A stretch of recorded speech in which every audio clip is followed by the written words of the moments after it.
Praise the Lord. Today we are going to see about the parable of readiness. Let me go to the topic directly. And the parable of readiness, what we are going to see is that these are the parables which was taught by Jesus Christ at the last week of his ministry, especially on the day Tuesday. So before, as you all know that the last week ministry of Jesus Christ is elaborately described in all four gospels. So we are going to all together studying the four gospels together. We call it as a chronological study of the life of Jesus Christ, covering the four gospels. So today, according to the study, we are going to read about the parable of readiness. As you all know that the life of Jesus Christ is divided into 8 parts. Now we are the 7th part, the last week. After the last week, what happened? Crucifixion and resurrection. It happened for 7 days. It is in which place it has happened? It has happened in Judea. The place is nothing but the Jerusalem. And now all you all know that this is a map of the Israel during the time Jesus Christ did ministry. This is Israel at the time of Jesus, first century AD. So this is Israel is divided into 5 parts, as you all know that: Judea, Samaria, Galilee, Decapolis, and Perea. Jesus Christ started the ministry from Judea, crossed Samaria, stayed in Galilee for 2 years, did the ministry, then returned through Decapolis and Perea to the Judea, and now he is in Jerusalem. And his last week of his ministry. Now we are in the Tuesday ministry. The Tuesday ministry is a controversy with the Jewish leaders. After the controversies are over, Jesus Christ is separately talking with his disciples in the Olivet Discourse. We call this as Olivet Discourse, and that means on the Mount of Olives, Jesus Christ is giving us a message to his disciples that we call it as Olivet Discourse. In that discourse, Jesus Christ gave parables. With those parables, we call it as a parable of readiness. So we are going to meditate what Jesus Christ did to say parables on the day of Tuesday and the last week of his ministry. So let us go to the message directly. Let me go to the message. The parable of readiness, which happened on Tuesday, it covered from Matthew 24 and Matthew 25. According to the time, we'll see that how much we can finish. The main idea of this, the parable of readiness, is God the Father has not revealed the time of the judgment day. Not even Christ know the date. That is very main idea. As a result, people will be living lives as an unaware and unprepared. So that's what happens. See, Jesus Christ told that he is going to return soon, but 2023 years has gone. Moreover, because Jesus Christ died on AD 33, for example. So more or less 2000 years have gone. So Jesus Christ didn't return now. So people can say, why we're telling Jesus Christ returned, 2000 years are gone. He didn't return. What is this? Is it correct or not? Why Bible say like this, and why it is not happening? So many questions are coming to us. So as a result, people will be living lives as an unaware and unprepared. Many of them will be left for judgment when the Lord's come. That is what is going to happen. If you are unaware and unprepared, most of them are going to be left for judgment, not to be collected with the people of elect. There is only one conclusion: be continually vigilant and live lives of readiness for the master's return, because the return time was not revealed. For example, if we go to a journey, for example, up and down we take the ticket, air ticket or a train ticket, up and down we'll take. Sometimes we take only one ticket up for only the destiny, and we don't know when we are going to return, so we never put the return ticket. Okay? When the time comes, when all the things are finished, we are waiting for certain things to be fulfilled there. When the things are over, then we put a return ticket and come back to the place where we are. So here also this happened. Jesus Christ's first coming happened. There he died as a servant Messiah, died for our sin, and he told that he is going back to his Father, and he's going to return one day, not as a servant Messiah, as the King of Kings and Lord of Lords. At that time, he's going to give the judgment to the people. So the second coming, we really don't know when he is going to come. Even the Father in the heaven also don't know. That was also not revealed to the Christ. You can ask why Christ is God. No, why it is not revealed to him. But on the coming slide, I will explain you. There is one conclusion for that. That is, be continually vigilant. For that only we are going to see the parable of readiness. The day and hour unknown. But about that day and hour, no one knows. Not even the angels in heaven, nor the Son, but only the Father. Matthew 24:36 says. What do you mean by that? The disciple. So because why Jesus Christ said this word, Matthew 24:36, because Jesus Christ already before saying this verses, certain questions are asked by disciples Jesus Christ. Those questions are there in Matthew 24, 1 to 3. First of all, Matthew 24, 1 to 2, I want to read it again, which we covered previous week. The disciple point out the building. What building they are pointing out? They're pointing out the building that which is nothing but the temple which was enlarged by King Herod. Jesus left the temple and was walking away when his disciple came up to him and call his attention, attention to his building, call up to him to came up to him to call his attention to his building. So they are going near this grace and telling, see how beautiful it is. Jesus predicted the destruction. That's what verse 2. Do you see all these things? He asked. Truly, I tell you, not one stone here will be left on another. Even one will be thrown. Everyone will be thrown down. So they were astonished. They want to ask Jesus to see the beauty of the second temple. Now Jesus Christ, that is going to be completely destroyed.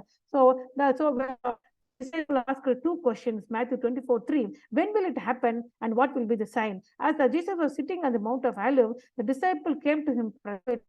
They said, when will this happen and what will be the sign? What will be the sign of your coming and of the end of the age? So they combine that when there is going to be destruction of temple, then automatically the Jesus Christ coming is going to happen, and that will lead to the end of the age. That's what they're thinking. But Jesus Christ clearly told that the destruction of Jerusalem does not coexistent with the coming of Jesus Christ. The destruction of Jerusalem is a separate one, and the end time tribulation is a separate one. After the end time tribulation, after all this thing, the sign of Jesus Christ is going to reveal. So that was the previous class we looked. What are the signs and what are not the signs, and what are the signs when Jesus Christ returned, what actually happens? Everything we finished the previous week. But now Jesus Christ is telling the disciples, since like this, the end time is going to happen like that, you should be always ready, because the time or the moment or the watchhour is not revealed. That's what Matthew 24, 36 says. But about the day or hour, no one knows, not even the angel in heaven, not the Son, but only the Father. The answer to the first question of a disciple of Jesus is no one knows, not even the heaven and not the Son. What was the first question they asked him? The first question they asked is, when will this happen? The answer is, nobody knows.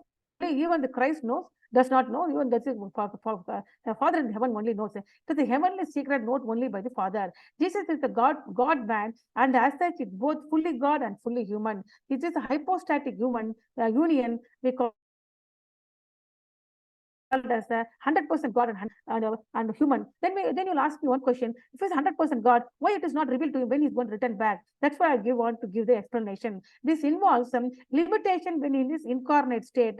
In the incarnate state, there is going to be some limitation. What is the limitation? When Jesus came to earth by taking the human form, he was not omnipresent. What do you mean by omnipresent? Present everywhere. He stayed on the earth. He didn't stay at that time on the heaven. So what is happening in the heaven? Actually, he has no idea. We don't know, because during that incarnation state, he is not omnipresent. He present only in the earth, not in the heaven at the same time. So he was only in the earth, but only omnipotent, all powerful. He is powerful to drive the demon. He is powerful to make alive the people who are dead, like Lazarus, like a teen boy, 9 widow's son, and the royal officer's daughter. All these people he can able to revive again from the death. But that is, he was all powerful. He's able to even stop the storm. He's all powerful and he's omniscient, but he all knows everything. But what thing he doesn't know is what actually is revealed in the heaven is does not know by now, because that's what it was in the heavenly secret. So he don't know. Even the Christ don't know at that time, because he is now in the earth. Only the Father in heaven knows the time when Jesus Christ is going to return. For that, the readiness is very, very important for the Jesus Christ. For them to get ready, since the time or hour is not known, you always to be watchful and ready. For the Jesus Christ told more than 5 parables. We are going to see that as a parables of readiness. That is there in Matthew 24 and Matthew 25. So today's message is divided into 2 parts. One is the need of spiritual watchfulness or readiness, the different aspect of watchfulness. 2 things we are going to read. We are going to study the need for watchfulness and the different aspect of watchfulness. What is the need? What is the need? First of all, the need of watchfulness, Matthew 24, 39 to 41. The need for the watchfulness is Matthew 24. What watchfulness? Vigilance or watchfulness? that Matthew 24, we can see the example of the days of Noah and the two examples of the need of watchfulness. Two examples Jesus said. The first one is the examples of the day of Noah, when the people were unaware of impending judgment and the result were swept away unprepared. So as the example of days of Noah, the people are sent to the judgment because are swept away because they are unaware of the impending judgment. They are not aware of what is going to happen, what is the great judgment this world is going to face. They are not aware of it. So they are swept away because of unpreparedness. That is the example of days of Noah. So the spiritual watchfulness is very much needed. Then the two examples of the need of watchfulness, verse 40 to 42. First of all, I want to teach about the examples of days of Noah, living unaware of judgment, Matthew 24, 37 to 39. So living first of all, the first point is what? Living normal life, but unaware of what is coming. Normal life. What is normal life? Matthew 24, 37 to 38 says, as it was in the days of Noah, so it will be at the coming of the Son of Man. So there is quite a comparison. Days of Noah is compared with the coming of the Son of Man. You all know the days of Noah. The Noah was a righteous man. God wanted to completely destroy the world because the whole world is full of violence. Only the Noah was righteous. So God made Noah to make a ark for his entire family. He did it for more than 120 years. During the construction of ark, Noah was preaching to the people. Nobody accepted it. They all laughed to him. And the day and the time has come. God came down and asked Noah to enter the ark, and all the animals, the male and female animals and birds, all enter the ark. And God himself shut the door. And God allowed to rain. And all the underground blocks are also open, and there was a tremendous rain, and all the living creatures, all the people, living beings and the human are all died except Noah and his 8 members of his family. So this is what Jesus Christ is going to compare about the days Noah is compared with the coming of Son of Man. For in the days before the flood, the people were eating and drinking and marrying and giving in marriage up to the day of Noah entered the ark. Until that, you all know that this is a normal life. Eating, drinking, and when the children become big, they'll marry and giving in marriage. All these things are normally they are living until the day Noah entered the ark. And sudden judgment swept them away. Suddenly, in a matter of seconds, they all died, and they and they knew nothing about what would happen until the flood came and took them all. Nothing. They have no idea. Even though Noah preached, they have no idea. They didn't believe. So nothing known about what would happen until the flood came and took them all away.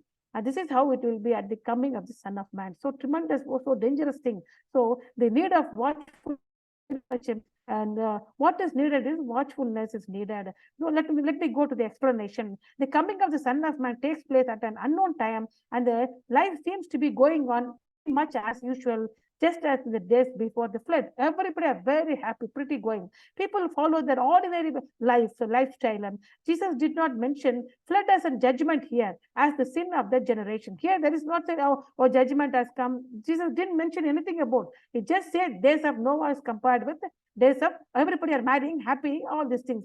Jesus didn't mention that all the people are doing sin and they are marrying, not that like them. Final climax of human history was suddenly come an ordinary life. Ordinary life, it suddenly comes. Massive destruction of normal life pattern coexist in human history. You can see when the archaeological people are excavating so many things from the earth, they'll be telling that like dinosaur, for example. The dinosaurs are there, and they are ruling the world. It was so dangerous. Suddenly, in a matter of seconds, all dinosaurs are dead. And some dinosaurs are having the baby in their stomach. Some dinosaurs are killing another animal during that time. So during the killing action itself, they are dead. So they are telling that something suddenly happened to the earth. In a matter of seconds, in a twinkle of second, all the world creatures are dead, including dinosaurs. It will happen like that. So they don't know what actually happened. Some people are telling that suddenly the water came, like the Noah's time has happened. We don't know what actually happened. Understand? So all these things are going on. So you can see massive destruction, normal life pattern coexist in human history. It is normal. But for believers, massive distress point to the end, and the normal life point to the unexpected unpreparedness. So that is what Jesus Christ is comparing here. He's not comparing that if a massive destruction comes, that's collapse, it's finished. That's not a meaning of it. In the history, there is a massive destruction and human, and there is a normal life and massive destruction coexist. If you see the archaeological, but what Jesus is emphasizing about the believer is that the massive distress point to the end, and normal life point to the unexpectedness. Unexpectedly it happened. So this is what we should all, since the coming of Jesus Christ is going to happen unexpectedly, even the time Jesus Christ don't know, it is a heavenly secret. So you should be always watchful and ready, posting about tomorrow. So that is also happening now. James chapter 4, 13 to 16 says, now listen, for you says today or tomorrow we will go to this or that city, spend a year there, carry on business and make money. Why do you why you do not even know what will happen tomorrow? What is your life? You are a mist that appears for a little while and then vanishes. Instead, you ought to say, if it is Lord's will, we will live and do this or that. As it is, you boast in your arrogant schemes. All must be boasting to evil. So we don't know what is going to happen tomorrow. Even the today night, we don't know. Next minute, what is going to happen? Anytime there may be the secret coming of Jesus Christ. We don't know. Anything can happen at any time. So if God willing, if God is will is there, I'll go to that city. I'll do that business. I'll spend some year and carry on. Even the ministry also. Sometimes we say that God has destined to one place. There I want to do the ministry. So God's will. That also we have to not boast ourselves. We have to give everything in God's hand, because in a twinkle of an hour, anything can happen, but always we should be prepared. So our next one, the first example, the days of Noah. The second example, the two examples of the need for watchfulness. Need. What is the need? Well, first thing is about watchfulness is there because the unexpected time is there. So example, the days of Noah. The days of Noah, Jesus Christ telling, as in the days of Noah, everything happened unexpectedly. All the people are normally living. They live normally. Normal life is going on until the time Noah enters the ark. Until the time God sent the rain to the whole world. The same thing will happen now also. So we should be very careful about it. So two examples of need of watchfulness, Matthew 24, 40 to 41. Only one taken, other left. Need why there is a need of watchfulness? Not all people are taken to the one place. There are going to be separation of the people. One set of people are going to take into one place, other set of people are going to other place. Those two places cannot be mingled together. There's a great hell lot of separation between the two places. So before that time comes, all the people are going to live in the world in the same place, the same world, doing some other duty, life duties like eating, sleeping, bringing the children, marrying the children, giving delivery to children, and maybe busy in your work, doing the housework, everything as usual. As usual, all the people are in this world. The sun is shining on all people. The rain is pouring on all people. All the seasons are going on. Everything is going on as usual, as normal. When there is going to be the coming of Jesus Christ, there's going to be great separation. One person is going to be taken to one place, other is going to take to the other place, are left out. Matthew 40 to 41. Two men will be in the field, one will be taken, another left.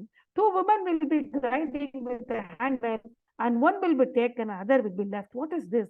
Why two men and two women? Can you see here such a great example? Two examples show that unexpected event. The image of the two in the field pictures member of the same family, father, son, or two brothers. Two women working their hand mill. In those days, hand mill has two parts. One is the top part will move around, down part is stay still. Using the hand mill, they can they can grind the grains and make it into a flour. Now we have the flour mill. Those days there is no flour mill. They use hand mills.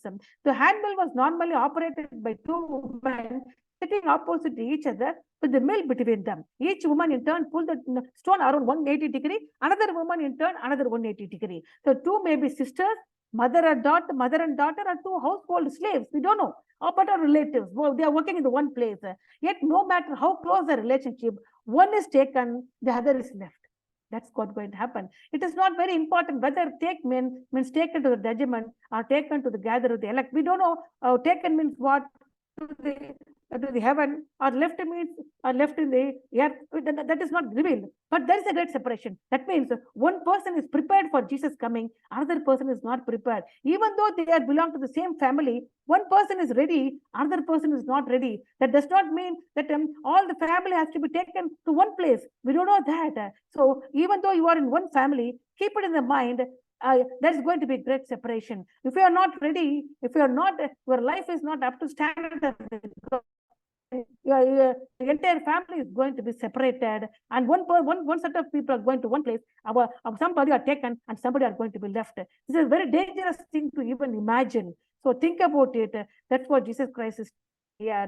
So immediately, so what does it mean? Taken by what will happen like that? For example, Matthew 24:29-31 clearly says, immediately after the disaster of these days, the sun will be darkened and the moon will not give its light. The star will fall from the sky and the heavenly bodies will be shaken. Then will appear the sign of the Son of Man in the heaven. And then all the people of the earth will mourn when they see the Son of Man coming on the clouds of heaven with the power and great glory. Why they are mourn? Because they are not ready. And he will send his angels with a loud trumpet call, and they will gather his elect. His elect means his people, those who are believers, those who accept Jesus as a savior and living a righteous life in this world from the four winds, and from one of them collect together, and they are going to. So only those people who are elected are going to be taken to the heaven. All other people are going to left in the earth, where they are going to be see the judgment. That's what Jesus, Matthew 24:29-31 says. So that was a disaster happened. That is, if this thing happened, if the two women are grinding, one woman is turning 180 degree, another woman is turning another 180 degree. So if two women work together only, they can grind the meal. But that is not the condition when Jesus Christ comes. One will be taken, another will be left. So that only that lady has to grind the full thing. It is tough, no? The same way, two brothers or two son and father are working, one will be taken, another will be left. So what a great disaster that is, because so that disaster should not happen to you or me. We have to pray that the entire family has to be saved. Not one person has to be left. So if somebody has left, that is a very disastrous thing.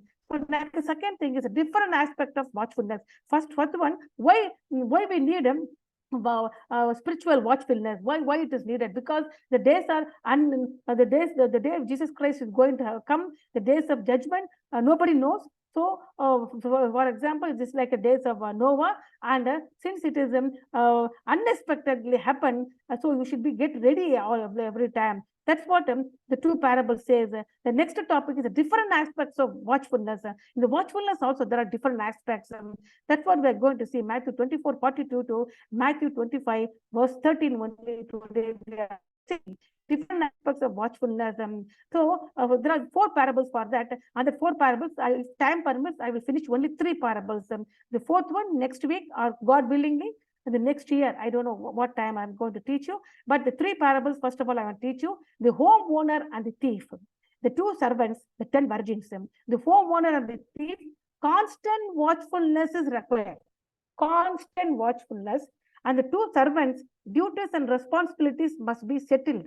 So not only just sitting and watching, there are some duties are given to you and me, and responsibilities are given to you and me. We have to do the duties and responsibilities and watchful. Not only just sitting and not doing nothing. You have to do duties and responsibilities. That's, for example, is two servants, the two virgins, need for preparedness in the face of unexpected delay.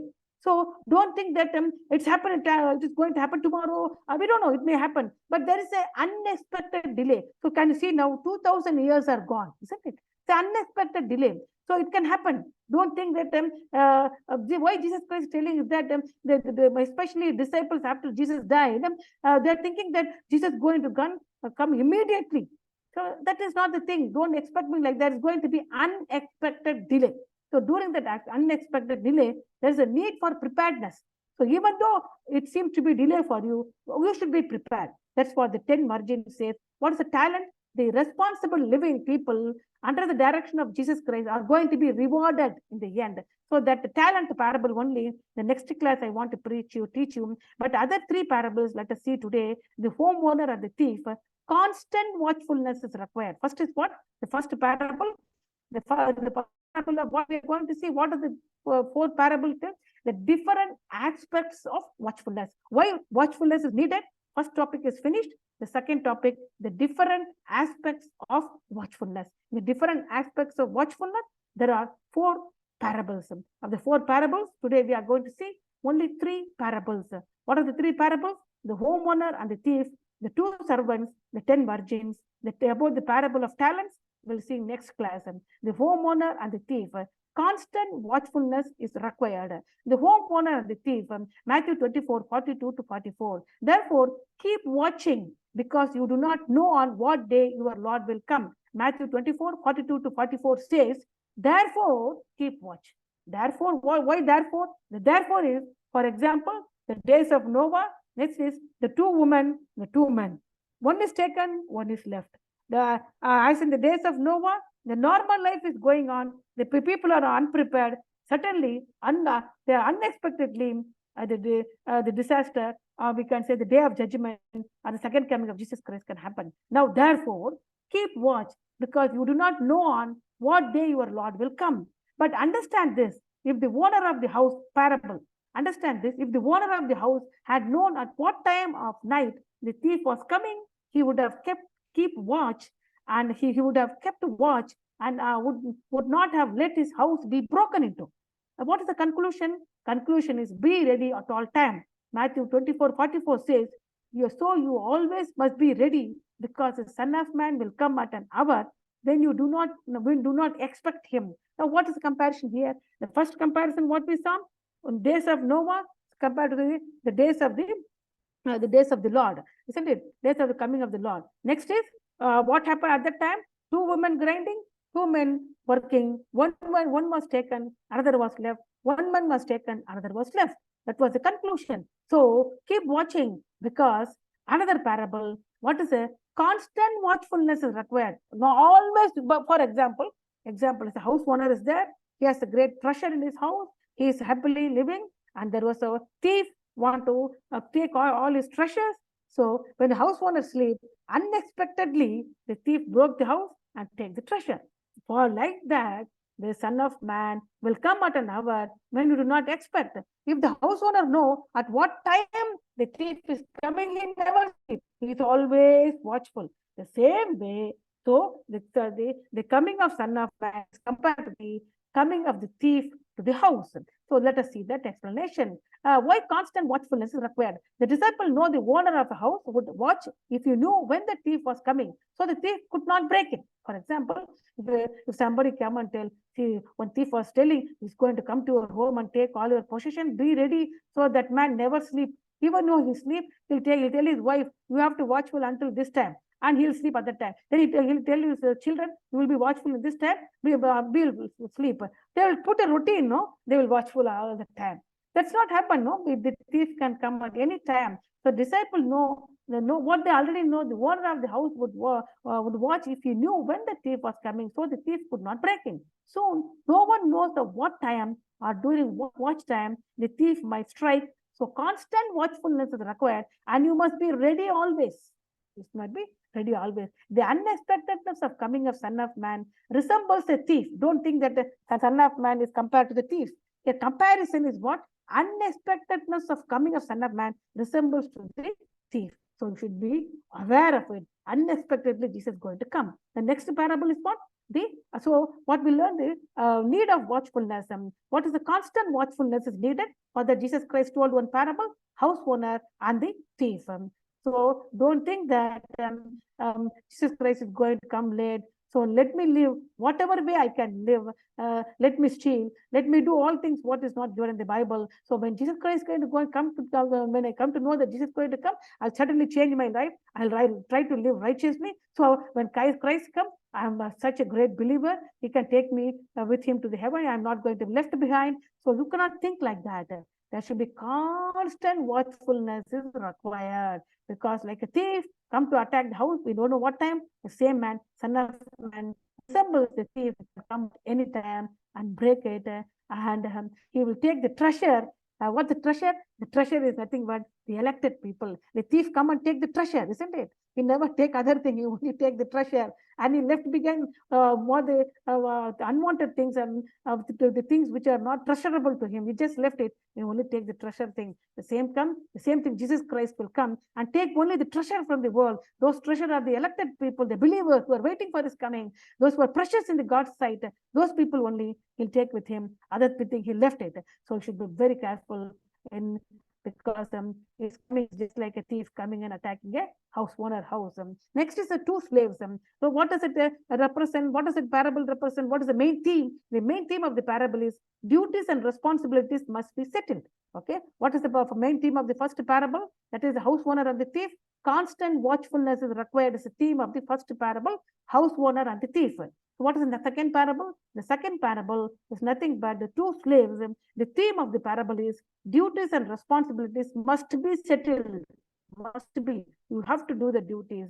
The two, for that, Jesus Christ is telling about the two slaves. Jesus Christ is ever telling two slaves, two men, two women, two slaves now. The faithful and wise slave, the wicked slave. So two slaves are there. So let us see that. The faithful and wise slave, what he'll do?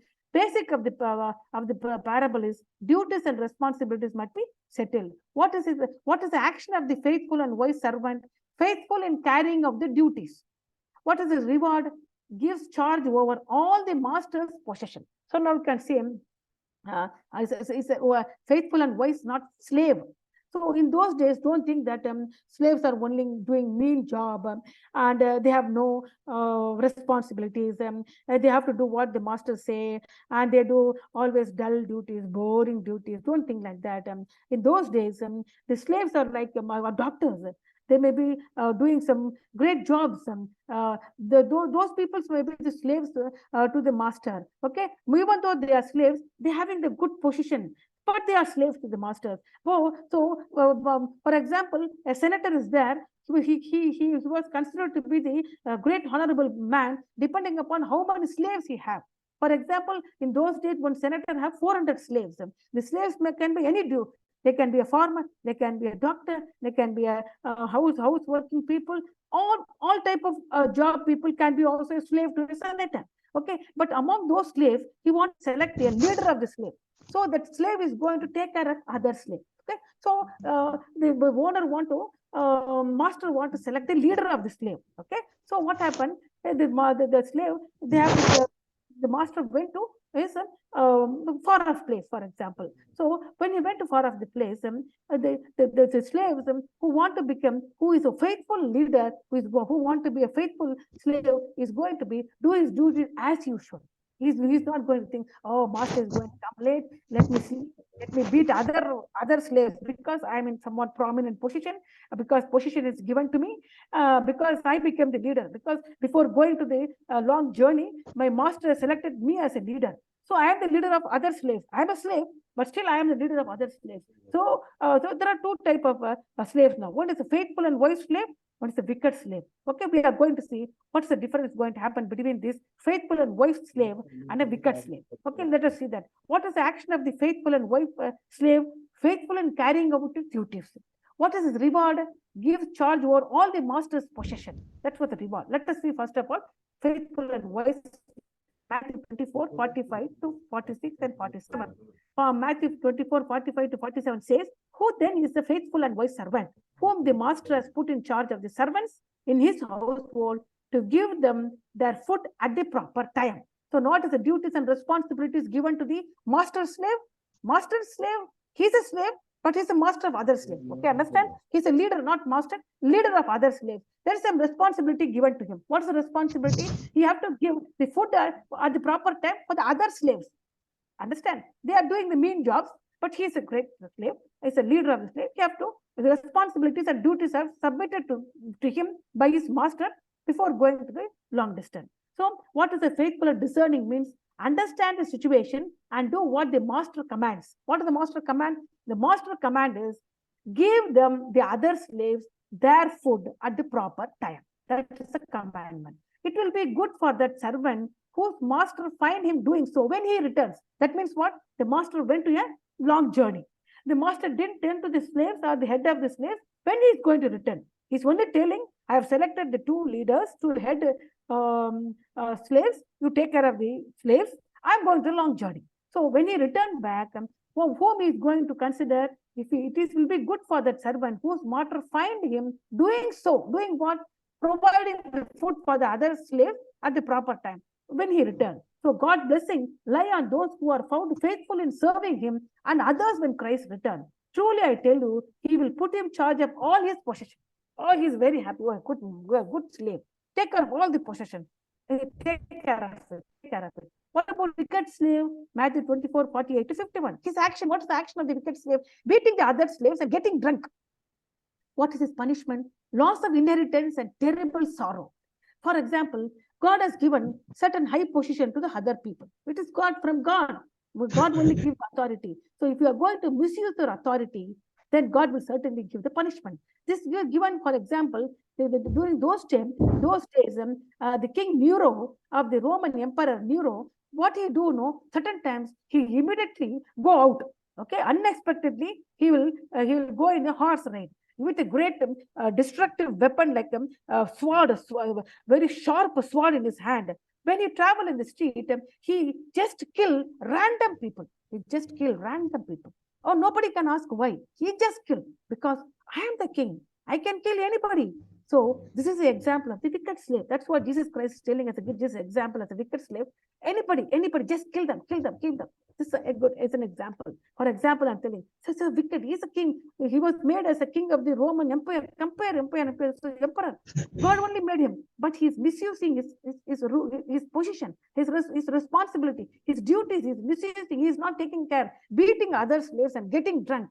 So when he returned back, who is returning back? The master. Who is our master? Our Lord God, Jesus Christ. During the coming of Jesus Christ, second coming of Jesus Christ, loss of inheritance and terrible sorrow that will happen. Let me read Matthew 24, 48 to 51. So Matthew 24, 48 to 51 says, but suppose that servant is wicked and says to himself, my master is staying away a long time, and then began to beat his fellow servants and to eat and drink with the drunkenness. And the master of that servant will come on a day when he does not expect him, and at an hour he is not aware of. So that's what Jesus Christ coming is going to be there, because we don't know the time or the season. He will cut him to pieces. Can you see here? Cut him to pieces and assign him a place with the hypocrites, where there will be weeping and gnashing of teeth. Cut him. See the great punishment, because he is the Jesus Christ is cutting him. The punishment from Lord God Jesus Christ during his second coming, because Jesus Christ's second coming, he is going to come as a judge. He's going to come as a great King of Kings. He's going to give the judgment. In the first coming, he came he traveled and entered Jerusalem on a donkey, like a meek Messiah. He's going to die on the cross for our sin. He's a servant Messiah. During the second coming of Jesus Christ, he's going to come from heaven on a white horse, with the innumerable number of crown on his head,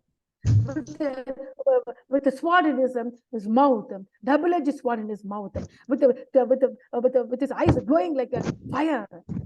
So terribly is going to come. Why? He's going to give the judgment for the servant. So what is the message? Jesus is going to return, and that return Jesus is going to return, and that return will be the unexpected thing. And that return is going to be unexpected. First thing, that unexpected thing is how it is revealed during by telling about the what is the first parable about the watchfulness. Is about the house owner and the thief. Unexpectedly, constant watchfulness is required, because Jesus Christ is going to come unexpectedly. So in nowadays, you can see in those days also, now also, some so-called teachers are telling, oh, this is a day, this is a time, this is a month, this is a year. Now everything is happening in the world like this. He's going to come this year, this month. So many people are deceived by that.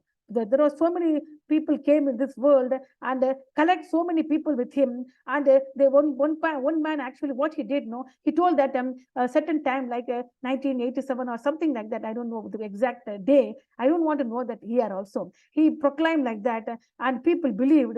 He collected all those people in an island. So they all went to island. That man was there and was telling the people, oh, he's going to come. Pray, pray, pray, pray, pray. all praying and praying and praying. The year has come, the month has come, the day has come, the time has come. Jesus Christ didn't come. The time passed.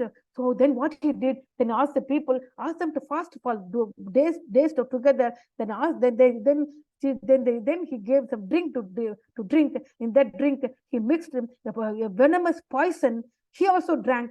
On other people also died. Every people died. Every people, nobody in the world did not know that. When somebody unknowingly entered that island, they saw that so many people are lying down dead.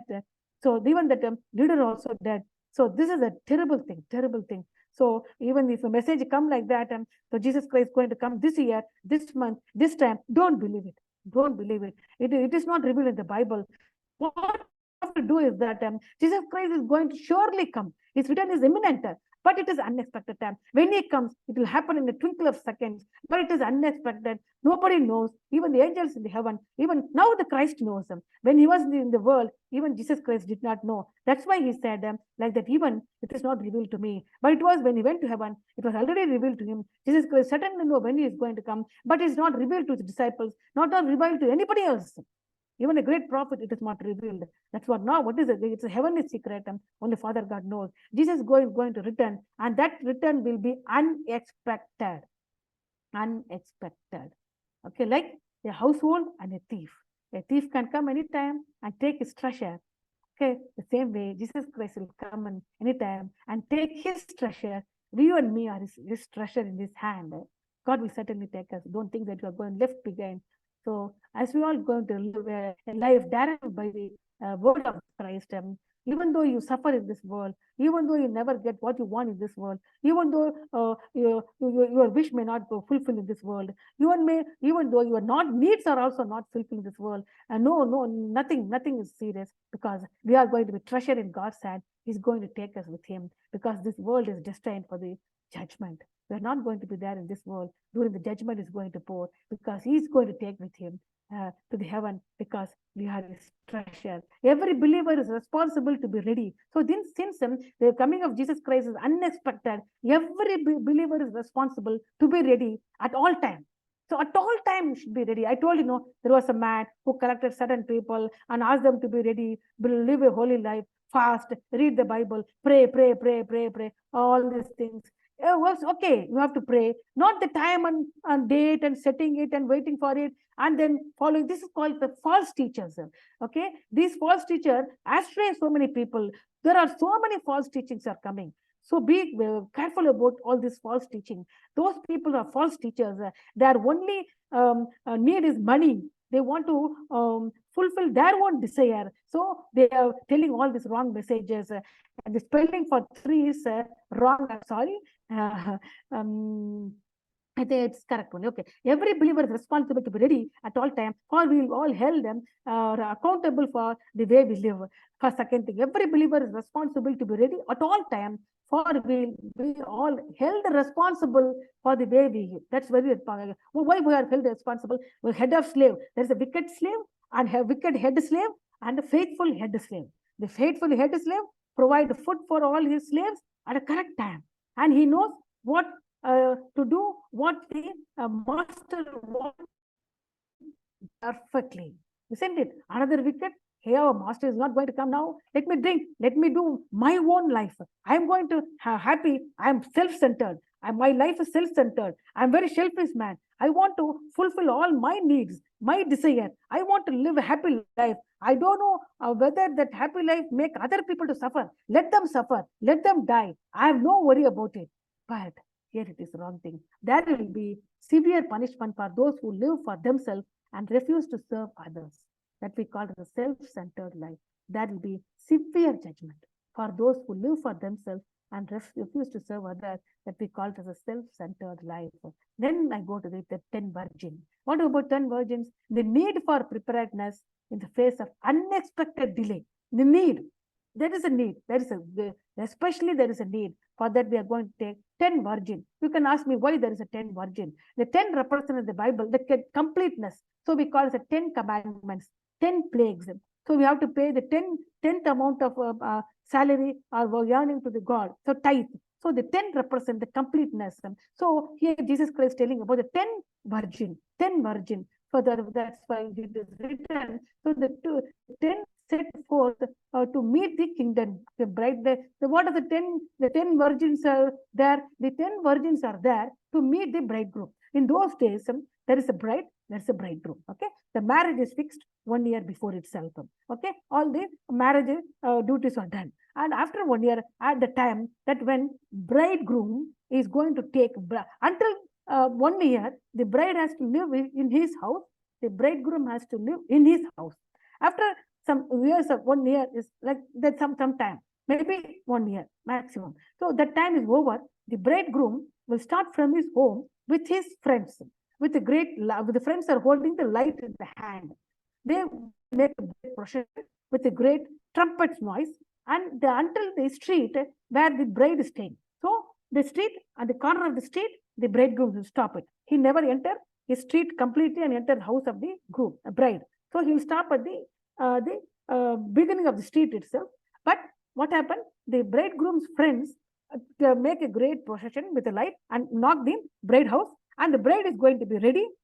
And with his and the bride is also having separate friends, because the virgin. That does not mean they are unmarried, but they are the friends of the bride. Okay, that friends also, the bride friends, and the bride friends, we call it as a virgins. They will hold the torch and all together travel the entire street with a great procession, with a great trumpet noise, and the bride and bridegroom meet in one place. Then all together, all went to the bridegroom's home, and then the marriage consummation is over. Physically, the husband and wife unite at that night. Understand? So until that night, they are not, until that time, they are separated. They are living in their homes. So that is the custom of the Jewish marriage. First of all, you should know what is the custom. Then only you can understand about this 10 virgin parable. That is the custom. So that is not the custom in our case, isn't it? In our culture, they'll make the engagement maybe 6 months, like that only, and after that marriage is over. But in that case, the same thing like engagement only, isn't it? After engagement, they are living alone, but the possession, all these things we never do it, isn't it? So the marriage, it took place for more than 1 week for them. Okay, this now also they are following this procession. Now also they are doing this because there's a custom. Even now also the Jewish people are following this. Now also with a great torch they are also traveling because there is a custom, isn't it? So now we are going to divide the 10 virgins into 2 groups.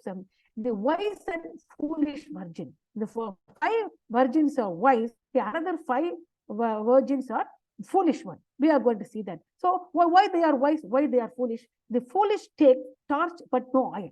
In those days, don't think now the torch light with a battery you can use a torch. That is now. In those days, it is a manual torch with a stick, and around that there is a wick or a cloth, and in the cloth they have to pour the oil and they have to burn it, and then that will be there only for 15 minutes. Only 15 minutes. Even if it is beyond 15 minutes, you have to pour some more oil. Understand? So it is nice to not only take the torch with lighting the torch, and also oil is needed, because we don't know, sometimes the bridegroom may delay. We don't know that, isn't it? So what happened? The foolish one take only torch but no oil. The wise virgin take with them oil with the torch. Okay, now they are well prepared. The bridegroom is delayed. It's delayed. We don't know why it is delayed, and then fall asleep. That does not mean sleeping is wrong. Here in parable, Jesus, they didn't say sleeping is wrong. As usual, they fell asleep. But then Caiaphas and bridegroom approach. Then immediately there's a great noise and trumpet sound. Why bridegroom approaches? The bridegroom comes and they prepare the torches. Now the bridegroom came, all were asleep. When they got up, all torches went off, because only it will glow for 15 minutes. Even though poor oil, they slept. The torch was completely off. The foolish tried to borrow oil. The foolish virgin tried to borrow other oil from the other virgin who have the oil. The wise tell them to buy some oil. The wise people are telling, see, I have only few oil. Okay, if I give it to you, okay, sometimes after my torch is going to will switch off. Okay, but there is no oil. Put off.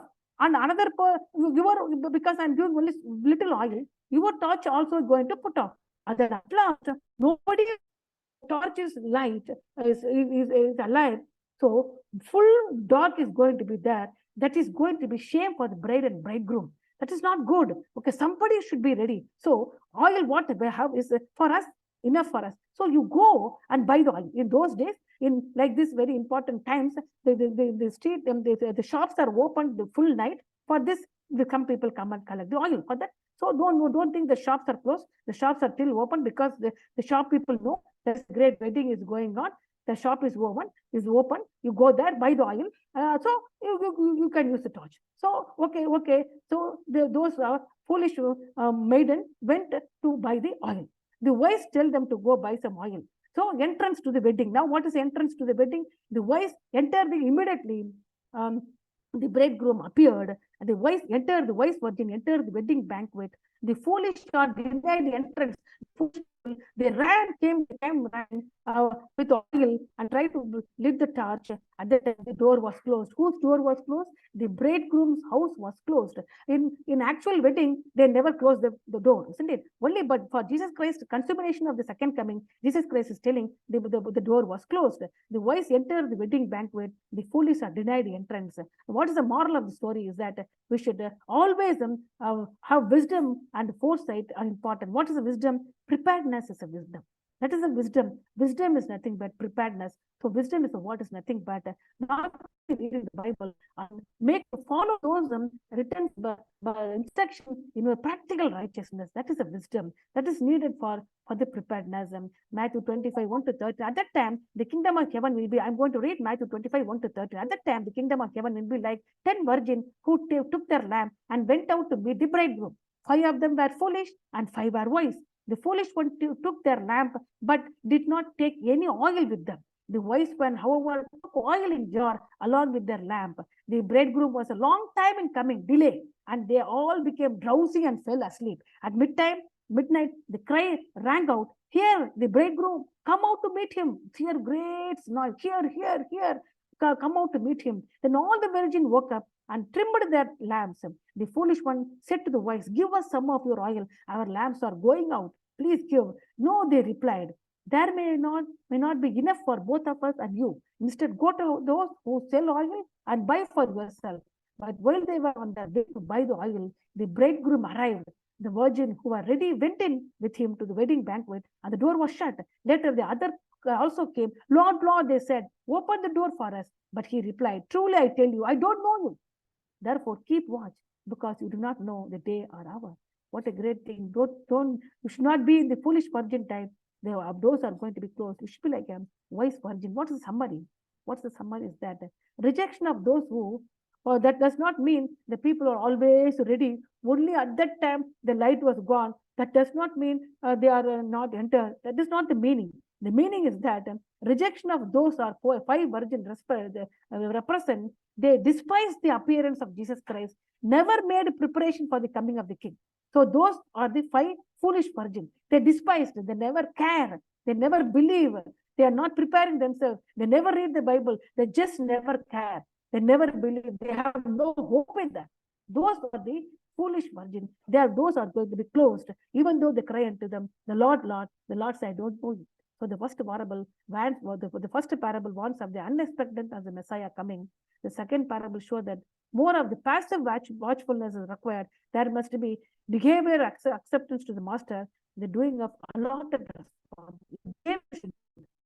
Check your behavior and your duties and responsibilities. The third parable stresses the need for the preparedness in the face of unexpected long delay. Unexpected long delay. Prepare yourself. Don't be like the foolish virgin and lose your calling. So today's memory verse, Matthew 25:13. Keep watch, because you do not know the day or the hour. Amen. God bless you all. Thank you. Let Grace say the memory verse. Keep Grace watch. say the memory verse, ma. Keep watch, because you do not know the day